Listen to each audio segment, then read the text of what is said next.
So good evening. पूरे दुनिया में जो है उथल पुथल है इस वक्त। कारण यह है कि रशिया और यूक्रेन में झगड़ा है, और ये झगड़ा क्यों है ये पुतिन साहब बता सकते हैं, अमेरिका के प्रेसिडेंट बता सकते हैं और यूक्रेन वाले बता सकते हैं, लेकिन इसका प्रभाव पूरी दुनिया पे है। और हमारे साथ हैं दो युवा मेडिकल के छात्र हैं, 4th ईयर और 3rd ईयर के एमबीबीएस कर रहे हैं ये वहां से, और इस वक्त पटना में हैं।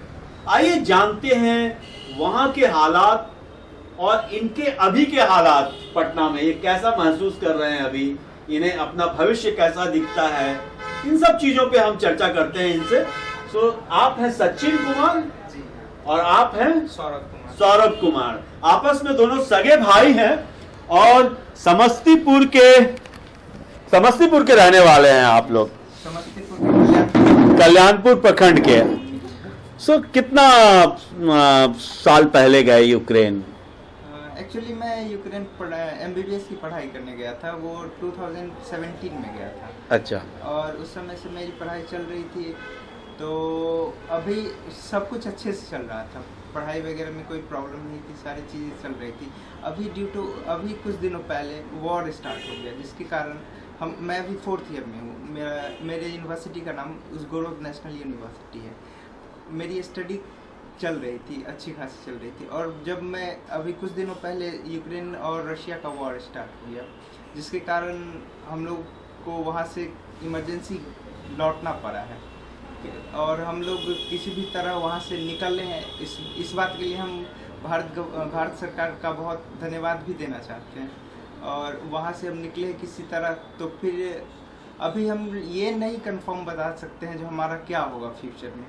आप अपने बारे में बताइए थोड़ा। सॉरी मैंने आपको बीच में रोका। मेरा नाम सौरभ कुमार है और मैं विनीत नेशनल मेडिकल यूनिवर्सिटी का 3rd ईयर के स्टूडेंट हूँ। अच्छा, आप लोग दोनों अलग अलग यूनिवर्सिटी में हैं? सर, दोनों अलग। और अभी ड्यू टू वॉर हम लोग अभी इंडिया आए हैं, और अभी हमारा 3rd ईयर वहाँ पे चल रहा था, तो अभी क्लासेस वगैरह सब चीज़ सही चल रहा था। फिर ड्यू टू वॉर अभी हम लोग को इंडिया आना पड़ा है इमरजेंसी में। कितना डिस्टेंस है आप दोनों की यूनिवर्सिटीज में? एक ही शहर है या अलग अलग शहर है? दोनों सर अलग अलग शहर है। मेरा जो शहर है वो कीव के नियरेस्ट है, और इनका वेस्टर्न तरफ है, उज़गोरोद इनकी सिटी का नाम है, और मेरी सिटी का नाम विनीत्सा है। और लगभग 8 से 10 घंटे के डिस्टेंस पे है, मतलब जाने आने में 8-10 घंटा लग जाता है अप्रॉक्स। तो कैसे, कब लगा कि ये इस तरह का माहौल हो रहा है? एक्चुअली हम लोग को न्यूज़ वगैरह देखते ही रहते थे, तो फिर लास्ट मोमेंट पे हम लोगों की एम्बेसी एडवाइजरी जारी की, जो नहीं आप लोग को निकलना पड़ेगा। तो फिर हम लोग बहुत जल्द टिकट भी एक्चुअली कर चुके थे, उससे पहले ही वॉर स्टार्ट हो गया, तो हम लोग वहाँ पे एक्चुअली स्टक हो गए तो फिर हम लोग जैसे तैसे फिर भारत सरकार अरेंज की हम लोगों के लिए फ़्लाइट। फिर हम लोग दूसरी कंट्री होकर के आए हैं, जैसे हम हंगरी होकर के आए, ये भी हंगरी होकर के आए हैं, तो वहाँ से एयरफोर्स वाली फ़्लाइट से हम लोग आए। कितने छात्र हैं वहाँ पे? बिहार के कई छात्र हैं या? बिहार से लगभग मोर देन 1000 स्टूडेंट हैं आपकी यूनिवर्सिटी में? नहीं, पूरे यूक्रेन में 1000 स्टूडेंट्स हैं करीब। हमारे यूनिवर्सिटी में बिहार के 50-60 स्टूडेंट होंगे। तो मोस्टली इंडिया से कहाँ से जाते हैं लोग ज़्यादा? ऑल ओवर इंडिया से जाते हैं, हर जगह से जाते हैं। क्यों जाना पड़ता है यूक्रेन? जाना पड़ता है, यूक्रेन की पढ़ाई अच्छी है, इजी अवेलेबल है, क्या कारण है? सबसे मेन कारण है हम लोगों का बजट। अच्छा। यहाँ पे हम लोग मिडिल क्लास फैमिली से आते हैं, अफोर्ड नहीं कर पाएंगे, इसलिए एक वहाँ पे जाने के बाद हम लोगों को एक वे मिल जाता है, जो वहाँ से जाकर के कंप्लीट कर लिया जाए। फिर यहाँ पे हम लोग एक एग्ज़ाम क्लियर करेंगे, फिर हम यहाँ पे भी एक डॉक्टर कहला पाएंगे। अच्छा, तो ये एक चीज़ बताइए कि आपको तो पता है कि 2 दिन पूर्व जो है राजस्थान में एक महिला डॉक्टर ने सुसाइड कर लिया।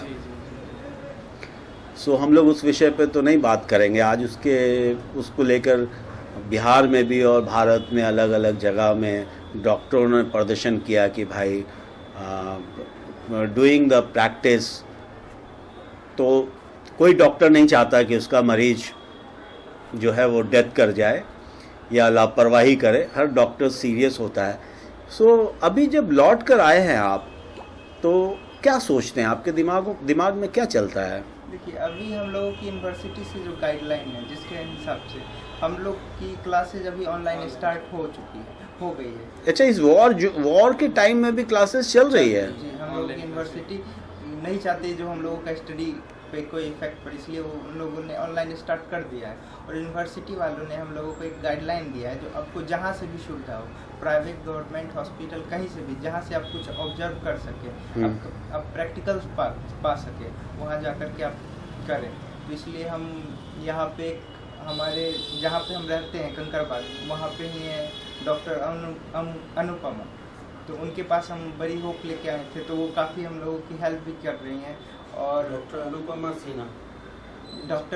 सिन्हा, उनके यहाँ हम आए हैं, वो हमारी बहुत हेल्प भी कर रहे हैं, बहुत कोऑपरेट कर रही हैं। फिर अब और वो जहाँ तक हो सके प्रैक्टिकल में वो हम लोगों को आश्वासन दे रही है, जो जहाँ तक हो सके वो हेल्प करेंगी। तो ये जो यूनिवर्सिटीज़ ने गाइडलाइन आपको दिया है कि आप प्रैक्टिस में रहिए और डॉक्टर्स के माहौल में रहिए, संगत से गुनावत है, संगत से गुंजावत, तो ये आपने सरकार के साथ आपका कोई माध्यम हुआ है ऐसा कि सरकार को आपने कहा हो कि हमें तब तक मेडिकल स्टूडेंट्स जो यहाँ लोकल्स हैं उनके बीच में या उनके जो प्रैक्टिकल क्लासेस हैं उनमें पार्टिसिपेट करने दिया जाए, ऐसा कुछ आपने लिख कर दिया? कोशिश कर रहे हैं हम लोग, काफ़ी हम लोग ग्रुप बनाए हुए हैं, जिसमें हम लोग हमेशा इस बात पे चर्चा करते हैं, बट डायरेक्टली हम लोग की बात हो नहीं पा रही, अप्रोच नहीं हो पा रहा है, जिसके कारण हम सीधा गवर्नमेंट से या हमारे मुख्यमंत्री से कुछ बात कर पाए, इसलिए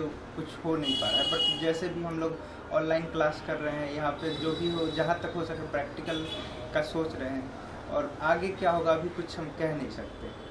क्या करते हैं आपके माता पिता? हमारे माता पिता घर ही पे रहते हैं, वो एक छोटा सा बिजनेस करते हैं। छोटा सा बिजनेस करते हैं समस्तीपुर में ही? जी, और थोड़ा बहुत वही फार्मिंग वगैरह देखिए। अच्छा, किसान भी हैं, किसान हैं। अच्छा, तो ये जैसे यूक्रेन जाते हैं और कौन कौन सी कंट्री जाते हैं लोग यहाँ से पढ़ाई करने के लिए? जैसे 5-6 कंट्री है जहाँ पे बच्चे जाते हैं स्टडी करने के लिए, जैसे यूक्रेन हो गया, रसिया हो गया, किर्गिस्तान हो गया, कजाकिस्तान हो गया।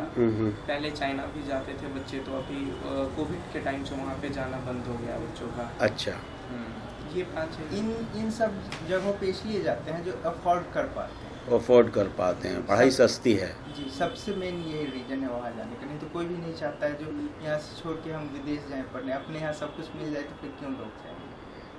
तो क्या फिर अभी कितने दिन हो गए? अभी तो 2 महीने हो गए, करीब 1 महीने। हम लोगों का 1 मंथ हो गया। 1 मंथ हो गया। सो क्या कहते हैं आपके घर वाले या आपके माता पिता या आपके दोस्तों से क्या वार्तालाप होती है, तो क्या जानना चाहते हैं या क्या बताते हैं आपको? हमेशा सब लोग यही पूछते रहते हैं कब जाओगे, क्या होगा, कैसे तुम लोग कंटिन्यू हो पाएगा या नहीं हो पाएगा, कैसे तुम लोग स्टडी कंप्लीट होगी। हमारे पेरेंट्स तो बहुत वरीड हैं। वरीड है? आप भी वरीड हैं? ऑब्वियसली हम जो तो किस तरह का ख्याल आता है? ये भी आता है कि शायद मेडिकल पूरा नहीं हो पाए, ऐसा भी आता है क्या? कभी कभी तो ऐसा भी लगता है, बट एक होप है। ऑनलाइन क्लासेस चल रही हैं और होप करते हैं हम लोग कि हमारी गवर्नमेंट भी कुछ करे, तो हम लोग की स्टडी इफेक्ट ना हो। तो देखिए, वॉर तो आज नहीं कल ख़त्म हो जाएगी।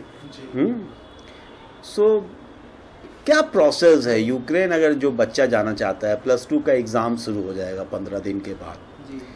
तो फिर जो बायो लिए हुए हैं, जिनका सपना है डॉक्टर बनने का, और जिनका यहाँ नहीं हो पाता है और वो जाना चाहते हैं यूक्रेन, रशिया या और भी जो जिस कंट्री में जाते हैं लोग, तो क्या प्रोसेस होता है, कैसे जाते हैं? हम लोग यूक्रेन गए हैं, तो यूक्रेन के बारे में हम लोगों को पता है। अच्छा, कैसे जाते हैं? क्या हम लोग यहाँ पे पास हुए हैं, 12th क्रॉस हुए, 12th में बायो होना चाहिए। उसके बाद हम लोग नीट अब 2018 के बाद जो भी बच्चे गए, उससे पहले नीट कंपलसरी नहीं था। उसके बाद जो गए हैं उन्हें नीट क्वालिफाई होना चाहिए। वो नीट क्वालिफाई करने के बाद उनका नीट रिजल्ट होना चाहिए। अच्छा। नीट रिजल्ट के बेसिस पे ऑब्वियसली सारे डॉक्यूमेंट्स होने चाहिए, जैसे पासपोर्ट वगैरह सारे होने चाहिए। उसके बाद हम लोग यहाँ से वहाँ यूनिवर्सिटी में ईमेल वगैरह करते हैं, फिर ईमेल करने के बाद वहाँ से हम लोगों का एक्सेप्टेंस लेटर आता है। फिर उसके बाद हम लोग अपना जो है रिजल्ट के साथ सारे रिजल्ट, पासपोर्ट, डॉक्यूमेंट्स वगैरह का सारे का स्कैन करके वहाँ भेजते हैं। उसके बाद स्कैन भेजने के बाद वहाँ से हम लोगों का इनविटेशन लेटर आता है। अच्छा। उसके उस इनविटेशन लेटर के बाद उस इनविटेशन से हम लोगों के पासपोर्ट पे वीज़ा लगता है और फिर वहाँ हम लोग फाइनली जाते हैं। तो ये जो लैंग्वेज का प्रॉब्लम होता है कि नहीं?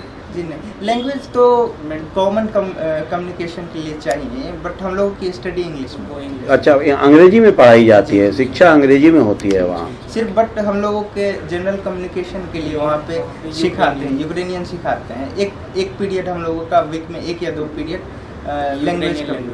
वो तो कंट्री में भी आप एक स्टेट से दूसरे स्टेट में जाते हैं तो लैंग्वेज का डिफरेंसेस है, जी। या यूक्रेन नहीं जाते हैं आप, किसी और कंट्री में चले जाते हैं तो वहाँ का लैंग्वेज होगा, तो आना ही चाहिए ना, जिससे हम वहाँ पे जाएं बाहर तो कम्युनिकेट कर पाए। तो थोड़ा बहुत यूक्रेनी भाषा में कौन सी भाषा चलती है वहाँ? यूक्रेनियन और कुछ रशियन भी बोलते हैं, बट मेनली यूक्रेनियन चलती है। अच्छा।